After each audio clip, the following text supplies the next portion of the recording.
खुलुमबाय गोजोन फुंबिलिनि गासैबो बड'लेण्ड बुब्लिनि अनसायगिरिफोरखौ बरायग्रोबाय। दिनै 18 आगस्ट मंगलबारनि फानजामुथिखौ फरायथिन लादों आं रबिन बसुमतारिया। फानजामुथिनि गिबियाव दं मेष राशि। सावरायनायनि गेजेरजों जेंनाया सुस्रां जागोन। रांखान्थियारि थासारिया गेजेरावनो थागोन। बृष राशि। दोनथुमनायाव गोसो होनांगोन। थि थांखिजों रांखान्थियारि बिथिङा गोख्रों जागोन। मिथुन राशि। हाखु दाखु राङारि थिरांथा लानायनिफ्राय गोजानाव था। गावनि खरसानि सायाव सांग्रां जा। कर्कट राशि। नखरनि रां दोनथुमनाय आरो खामानियाव हेफाजाब होनायनिफ्राय मुलाम्फा जागोन। मोजां सान। सिंह राशि।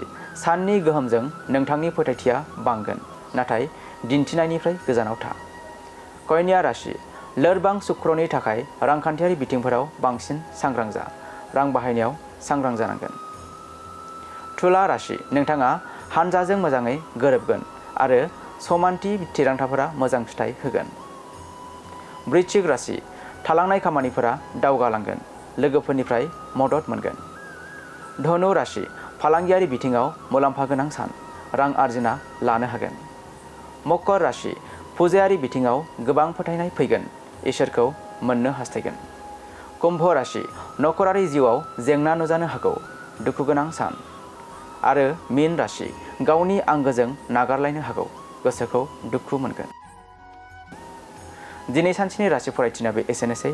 आसा खालामो नोंथांनि दिनैनि साना मोजाङै मोजां थांगोन। बेखौ बड'लेण्ड बुब्लि नखरनिफ्राय मिजिंथिबाय। गोजोन्थों।